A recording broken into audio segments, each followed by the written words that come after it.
कि अगर आप ये सवाल पूछते हैं कि मेरा ये काम कब होगा, एग्जैक्टली मुझे डेट चाहिए, क्या ये हो जाएगा या नहीं हो जाएगा, ऐसे सवाल आप टैरो कार्ड से ना पूछें, क्योंकि ये आपकी ऊर्जाओं के बेस पे आपको जवाब देते हैं। तो अगर आपकी ऊर्जा खराब हो गई तो अच्छा आंसर भी नेगेटिव रिजल्ट दे देगा। और मेरे लिए ये एक तरह से भगवान है, ये मीडियम है, इसके थ्रू मैं डिवाइन का मैसेज लेती हूँ। तो मैं इसको डिसरिस्पेक्ट नहीं कर सकती, मैं इसको फॉर फन नहीं कर सकती। दो फ्रेंड्स हैं, कोई उनका बहुत प्यार है, अब उन्हें कह दिया कि भाई देखो वो तुम्हारे लिए अच्छी नहीं है, वो तुम्हारा नुकसान कर देगी, ऐसी ऐसी चीज़ें कहना। अब अगर आपस में अटैचमेंट है तो नहीं नहीं कोई उपाय बताइए, मैं तो कुछ भी करने को तैयार हूँ। तो यहाँ पे फंसते हैं लोग। तो ये लोगों को भी देखना है कि उनको ग्रीडी नहीं होना है जी। और हर प्रोफेशन में अच्छे बुरे लोग।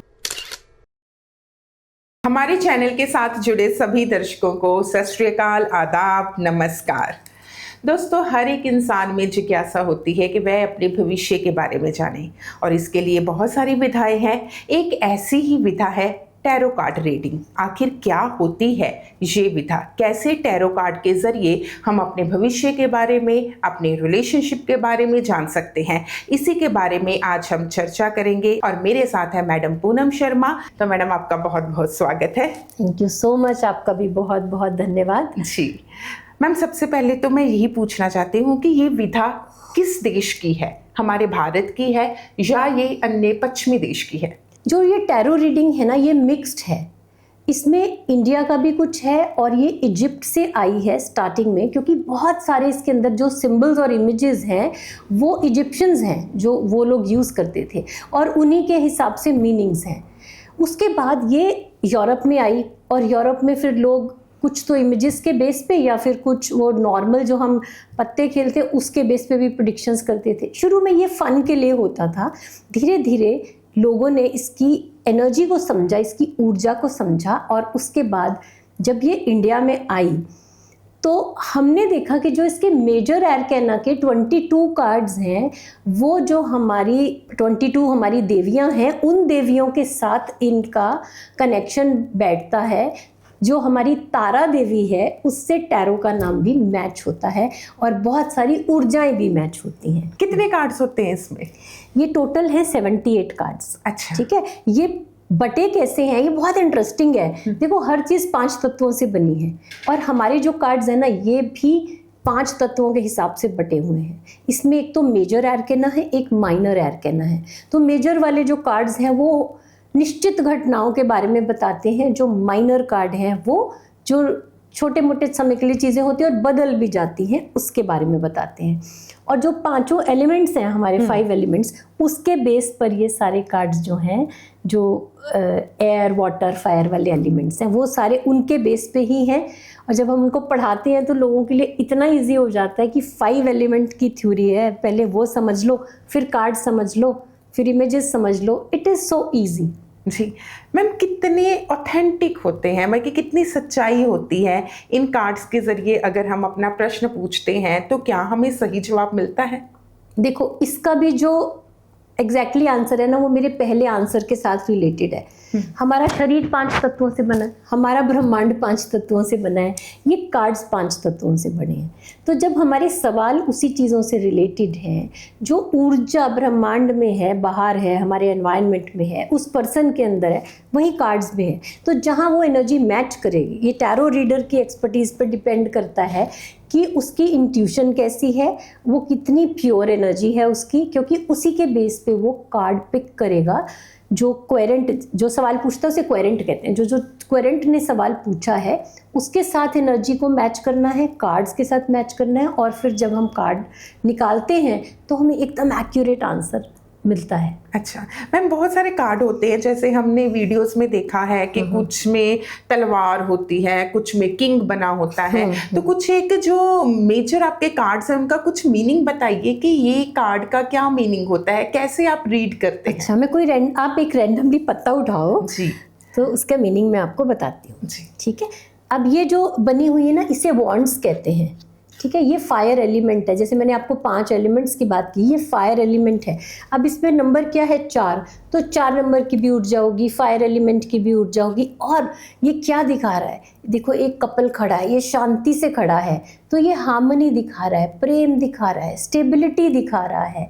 ठीक है, लेकिन इसके अंदर ऐसी शांति नहीं है कि प्यार नहीं है, शांति है, लेकिन एक फायर एनर्जी जो पैशन होता है वो भी है रिश्ते के अंदर। तो ये इस तरह की ऊर्जा दिखाता है जी। जब हम इस कार्ड को पढ़ते हैं। अब किसी के लिए भी कार्ड निकल गया तो ज़रूरी नहीं है कि ये यही दिखा रहा है। हाँ। कार्ड्स ना एक स्टोरी बनाते हैं। जैसे मानो जिसका कोई सवाल आया तो हमने ये 3 कार्ड कुछ सोचते हुए सवाल के अकॉर्डिंग निकाले, तो पहले का दूसरे से और तीसरे से क्या लिंक है, अच्छा, इसके बेस पे ही हम, ये एक तरह से ये शब्द है मेरे लिए, मैं इसकी स्टोरी बनाऊंगी, सेंटेंस बनाऊंगी, स्टोरी बनाऊंगी, और मैं अपनी इंट्यूशन और जो मेरी समझ है, क्योंकि इतने साल का एक्सपीरियंस भी है, उसके बेस पे मैं आपको इसका जवाब दूंगी।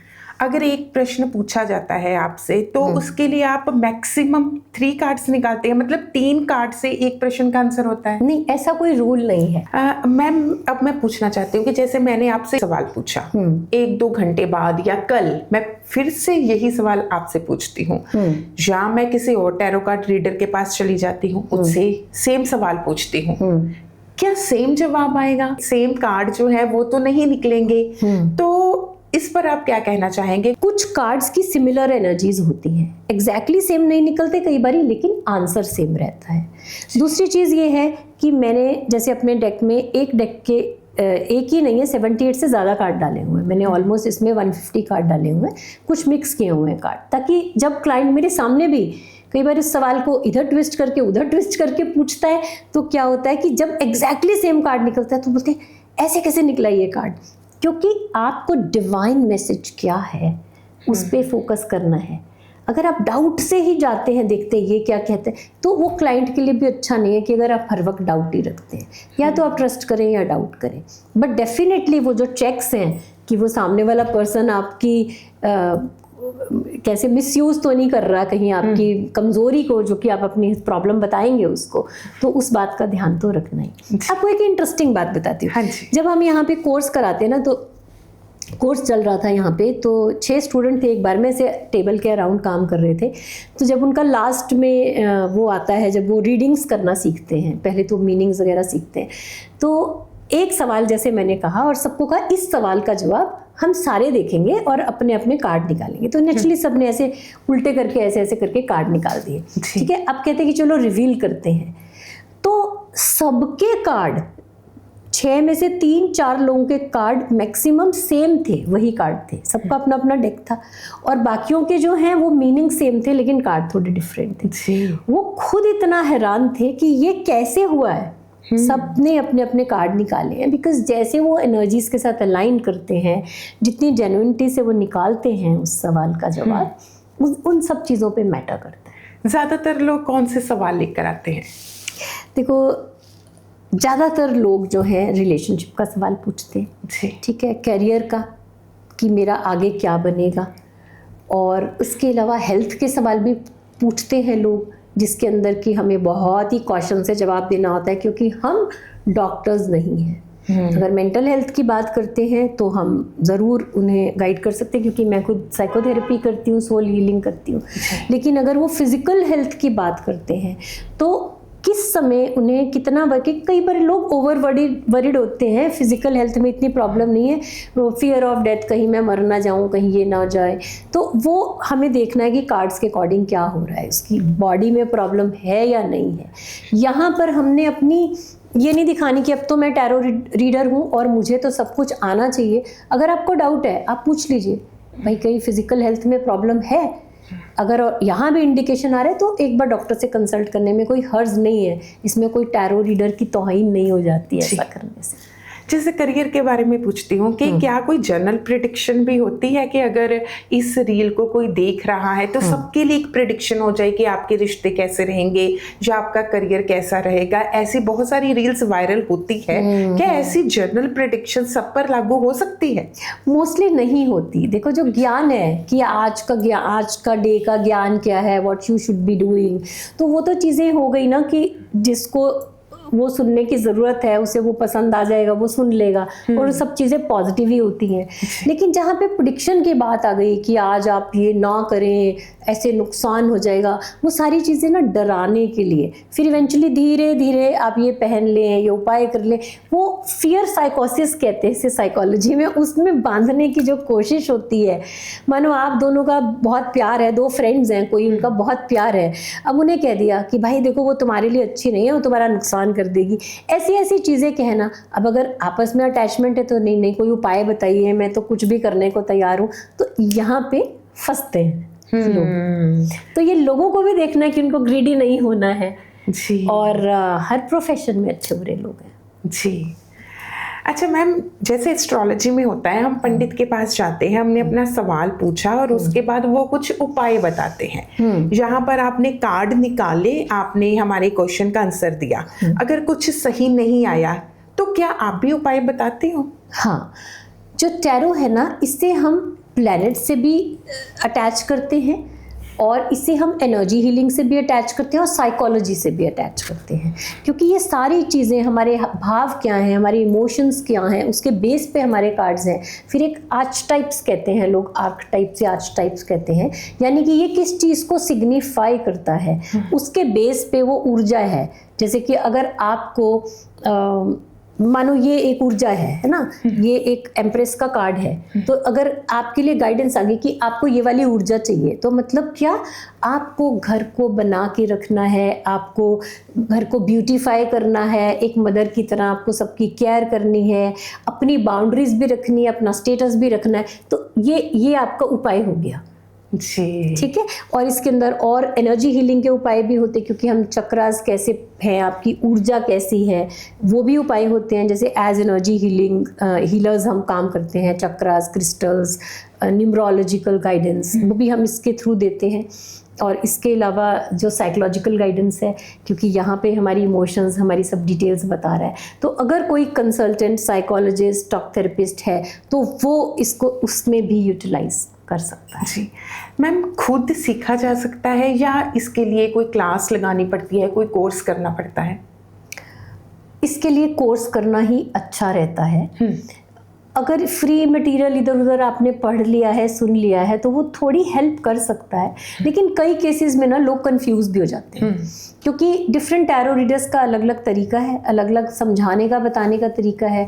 इंडिया में लोग थोड़ा अलग तरह से बात करते हैं, वेस्ट में लोग अलग तरह से बात करते हैं, क्योंकि कल्चरल डिफरेंसेस भी हैं, तो उसके बेस पे उनका स्टाइल और हमारा स्टाइल थोड़ा डिफरेंट है।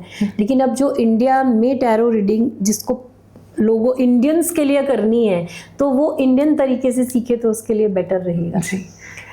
एक उस लेवल पे पहुंचना ना, जहां आप क्रॉस कल्चर, कंट्रीज कल्चर, और उससे ऊपर जाके जब आप काम कर सकते हो ना, तब आप इंटरनेशनल लेवल पे आपको रीडिंग्स करनी चाहिए।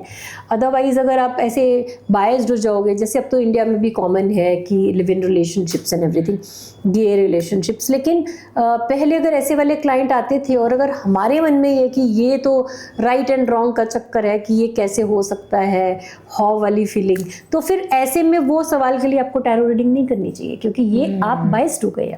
जी, अगर आप किसी चीज़ के लिए बायस्ड है, तभी चैनल प्योर होने का मतलब ये नहीं है कि आपका दिल अच्छा है, आप सबका भला चाह रहे हैं। प्योर होने का मतलब ये है कि हम जजमेंट से ऊपर हैं। मैम, ज्यादातर लोग जो है ना वो अपनी पर्सनल क्वेश्चंस पूछते हैं, लेकिन कुछ लोग होते हैं जो फन के लिए सारी चीजें करने लगते हैं। क्या हर बार जब पूछेंगे कोई भी सवाल, वो चाहे लॉजिक उसमें हो या ना हो, वो सही आंसर मिलेगा, या इसमें भी कुछ रूल्स हैं कि नहीं, ये रूल्स या ये नियम की पालना करेंगे तभी हमें सही आंसर मिलेगा? तो इसका आपने अपनी बात का जो सवाल पूछा, उसका जवाब आपके सवाल में ही आ गया, आपके सेकंड हिस्से में। इसके रूल्स होते हैं। अगर आप ऐसे फन के लिए पूछेंगे तो आ सकता है, नहीं आ सकता। और दूसरा तरीका क्या है कि जो आपको सूट करता है वो आंसर आप ले लोगे कि हाँ ये तो है, ठीक है। और जो नहीं, जैसे जो रैंडम रील्स चलती हैं, जो मिलियन व्यूज़ वाली वायरल होती हैं, वो ब्लॉक करेंगे, अनब्लॉक, वो आपके पैर पकड़ लेंगे, आपको माफ़ कर देंगे। ऐसी वाली रील, क्योंकि वो हमारी साइकोलॉजी पे बेस्ड है, हम वो बातें सुनना चाहते हैं, इसलिए उन रील्स को इतने व्यूज़ मिलते हैं। बड़ी सिंपल बात है। लेकिन एक्चुअली जब आपने किसी सवाल का जेन्युइन जवाब देना है तो आप पहले आपकी ऊर्जा का, जैसे मैं प्योरिटी की बात करी कि चैनल प्योर होना चाहिए, फिर आप दूसरे से कनेक्ट कर पाएँ, फिर आपको कार्ड्स के मीनिंग्स ठीक से आते हों, फिर जाके जब आप एक कार्ड निकालती हैं तो वो सही कार्ड निकलेगा और उसका सही जवाब आपको मिलेगा। लेकिन अगर आप फन के लिए कर रहे हो कि नहीं पहले तो इसने ये बोला, पहले तो ये कार्ड्स वर्क नहीं करते, तो ऐसे कोई भी चीज़ किसी भी चीज़ से हम आंसर नहीं ले सकते। मेरे लिए ये एक तरह से भगवान है, ये मीडियम है, इसके थ्रू मैं डिवाइन का मैसेज लेती हूँ, तो मैं इसको डिसरिस्पेक्ट नहीं कर सकती, मैं इसको फॉर फन नहीं कर सकती। लाइक आप किसी भी अच्छे कंसल्टेंट के पास जाएंगे तो वो आपको ढेर सारी चीज़ें नहीं बता देगा ना। अगर क्लैरिटी लाता है तो वही अच्छा कंसल्टेंट है जी। अगर वो उसके स्कोप के बियॉन्ड है, डेथ कब होगी ये हम नहीं बता सकते, अनएथिकल क्वेश्चन है, ठीक है। ये जेंडर क्या है इस बच्चे का, लड़का लड़की, इंडिया में तो अलाउड ही नहीं है, अनएथिकल क्वेश्चन है। नहीं मैं जानना चाह रही हूँ उसके घर में वो आता जाता है, उसका आपस में क्या रिश्ता है, अनएथिकल क्वेश्चन है, नहीं बता सकते। कोई रैंडम क्लाइंट आपके पास, आपका नॉट रैंडम, कोई क्लाइंट आया है आपसे, उसने रिलेशनशिप रीडिंग कराई कि मेरे और मेरे हस्बैंड में थोड़ी अनबन रह रही है, ठीक है, तो देखें आप उसके लिए पूरा एक रिलेशनशिप स्प्रेड निकालते हैं डिटेल में, आप क्या सोचते हैं, वो क्या सोचता है, ठीक है, उसकी पर्सनैलिटी क्या है, आपकी पर्सनैलिटी क्या है, फिर सच क्या है, आप क्या सोचते हैं कि वो ऐसा व्यक्ति है पर उसका सच क्या है। कई बार हम सोचते हैं बुरा व्यक्ति है लेकिन उसका सच कुछ और होता है या रीज़न कोई और है। तो डिटेल्ड रिलेशनशिप रीडिंग जैसे हमने देख ली, तो उसके अंदर अगर अनबन रह रही है तो आप डिटेल देखने की बजाय आपने कहा कि भाई इसका तो अफेयर है तेरे हस्बैंड का कहीं से। अब वो ऐसा एक केस हुआ, अब वो क्लाइंट रोती हुई मेरे पास आई वापस कि मुझे एक टैरो रीडर ने कह दिया, मैंने तो उससे रीडिंग करवा ली और उसने कहा कि ऐसे ऐसे। अब आप बताएं कि अफेयर है कि नहीं। आ गई आपकी वाली बात कि दूसरे टैरो रीडर से कंफर्म करने आ गए। पहले उसने पूछा कि आप मेरी रिलेशनशिप रीडिंग देखें, फिर उसने पूछा मेरे हस्बैंड का अफेयर है कि नहीं। तो जब मैंने कहा कि नहीं है और कार्ड्स के मीनिंग समझाए कि देखो कहीं नहीं आ रहा, फिर उसने मुझे ये स्टोरी बताई कि किसी टैरो रीडर ने उसको ऐसे मिसगाइड किया, तो उसका तो जीना दूबर और ब्लड प्रेशर हाई हो गया क्योंकि उसे पता चले, और रिलेशंस और खराब हो गए। तो फिर उसने कहा नहीं आई ट्रस्ट यू, मैं तो पता नहीं कैसे भटक के मैंने ऐसे पूछ लिया और मैं ऐसे मिसगाइड होगी। मैंने कहा फिर उसके ऊपर उपाय, तो नेचुरली उपाय उसके ऊपर, नहीं तो और रीजन क्या है। तो ऐसा हो जाता है। फिर उस टैरो रीडर ने, उस क्लाइंट ने जाके उस टैरो रीडर को कन्फ्रंट कर लिया कि पूनम मैम ने तो ऐसा कहा है। फिर वो उस टैरो रीडर का मुझे वापस फ़ोन आ गया कि मुझे तो ऐसा लगा, तो मैंने कहा मैं आपको कुछ नहीं कह रही हूँ, बट जब आपने इस कोर्स सीखा था तो आपको ये समझाया गया था, ये सब बताना अनएथिकल है। अनलेस आपको सच में दिख रहा हो तो आप हल्का सा इंडिकेशन दे देंगे। आपने ऐसे ही बोल दिया किसी को, अभी हाउ श्योर यू वर, क्योंकि आप इवेंट में कर रहे थे वो काम जी। तो जब इवेंट्स में हम ये काम कर रहे होते हैं, बहुत लोगों की ऊर्जाएं होती हैं। जब हम अपने ऑफिस में करते हैं, चाहे ऑनलाइन सेशन हो चाहे वो आके कराए, उस ऊर्जा का अलग असर होता है जी। इन सब चीज़ों का फ़र्क पड़ता है। जैसे आपने अभी अपना एक एक्सपीरियंस बताया, कैसे कैसे तजर्बे और रहे 25 सालों में। देखो, जो शुरू में शौक लगते थे चीज़ों के, वो अब नहीं लगते। अच्छा। जैसे बहुत साल पहले, बहुत आई थिंक 15-18 ईयर्स बैक, कोई लड़का आया तो उसने कुछ रिलेशनशिप के बारे में पूछा कि मेरे और मेरे फ्रेंड की। तो मैंने कहा आपका आपस में फिजिकल रिलेशनशिप है? कहता हाँ मैं गे हूँ, तो लेकिन अभी कुछ लॉज का क्या होगा। मैंने कहा नहीं, आने वाले समय में ये हो जाएगा सब। कार्ड्स के बेस पे बताया जी। सो वो उस समय पे वो शौक था, आज वो बात नॉर्मल है ना। ऐसे एक और बहुत एक्सपीरियंस था, एक लेडी अपने हस्बैंड से अपने रिलेशनशिप के बारे में पूछी थी। काफ़ी ख़राब रिलेशनशिप था उसका। तो उसने कहा कि उसकी सिस्टर भी घर पे रहती है, अनमैरिड सिस्टर है वो। तो कहीं जब मैंने रिलेशनशिप देखे, मैंने कहा आपके हस्बैंड, वो बात मेरे लिए बहुत हिम्मत का काम था वो बात बोलना, लेकिन मैंने उसको हल्का सा पूछा। क्लाइंट मुझ पर ट्रस्ट करती थी। मैंने कहा कुछ इनका आपस में गड़बड़ है, क्या रिलेशन है इनका, भाई बहन का कैसा रिलेशन है? तो उसने कहा कि यही प्रॉब्लम है मेरी, रियल ब्रदर इन। मतलब वो मेरे लिए इतना बड़ा शौक था आज भी हम इसके लिए बहुत नॉर्मल नहीं होते, लेकिन वो इतना बड़ा शौक था उस समय पे कि मैं कभी कभी जब वापस शाम में जब काम के बाद में बैठती थी तो कई कई चीज़ों के शौक ना, मुझे ऐसा लगता था मैं अपने अंदर ही ले लेती हूँ शौक कई क्लाइंट्स के। वो शुरू की प्रॉब्लम्स थी, अब समझ में आ गया है। कंपैशन फटीग कहते हैं हमें, जब क्लाइंट से कंपैशन हो जाता है या हम उसके दुख के बारे में सोचते हैं क्या करेगी, बच्ची है, इसको सपोर्ट नहीं है, इसके पास पैसे नहीं है। और शुरू में मैंने आउट ऑफ द वे जाके लोगों को फाइनेंशियली भी हेल्प की, और बाद में जब उनका सब सही हो गया, रिटर्न तो क्या करना था, फिर और किसी टैरो रीडर्स के साथ वो लोग अटैच हो गए। ऐसे ऐसे अच्छे बुरे सब चीज़ें हुए हैं, सो गलतियाँ की हैं। पर आज जब हम अपना टैरो कोर्स लोगों को सिखाते हैं तो एथिक्स क्या है, क्या नहीं करना, दूसरे की प्रॉब्लम में उसको जितनी हेल्प करनी, कितना इन्वॉल्व होना है, कैसे डिटैच रहना है, ये सब चीज़ें अब हम उनको सिखाते हैं। जी मैम, जैसे सवाल जो है वो इंसान ही पूछ सकता है या किसी के बिहाफ पर भी पूछा जा सकता है? फॉर एग्जांपल कि मैंने अपने पेरेंट्स का या ब्रदर सिस्टर का या हस्बैंड का, किसी फैमिली मेम्बर का कोई सवाल पूछना है, तो क्या मैं पूछ सकती हूँ कि या नहीं, उन्हें ही आना होगा और वो ही पूछ सकते हैं? जैसे आपने कहा क्योंकि एनर्जी जो है वो मैटर करती है, तो उसमें क्या होता है कि जैसे कई बारी वो बच्चा है, अगर तो छोटा ही बच्चा है फिर तो माँ पूछ सकती, फादर कोई भी पूछ सकता है। और कई बारी सामने एक फैमिली मेम्बर आता है, मानो आप आए, आपने अपने पेरेंट्स की हेल्थ के बारे में पूछना है, बट आपके पेरेंट्स नहीं आए, वो भी जान रहे हैं कि आप किसी से पूछ रहे हो और आपके साथ वो ऑन कॉल है, ये तो 100% एथिकल हो गया। जी ठीक है। कई बारी एज अ डॉटर मेरा कंसर्न है कि मेरे माँ बाप की हेल्थ कैसी रहेगी या कुछ है, तो भी हम पूछ सकते हैं। जी ठीक है। लेकिन अगर कुछ सवाल ऐसे हैं कि हम कुछ और किसी की पर्सनल लाइफ के, चाहे वो आपके भाई बहन ही हो, तो वो वाले सवाल हम नहीं पूछ सकते। यानी कि हम कह सकते हैं कि एथिकल और अनएथिकल चीजें इसमें भी है, इसमें भी रूल्स हैं। जो चीजें एथिकल है वही पूछी जा सकती हैं।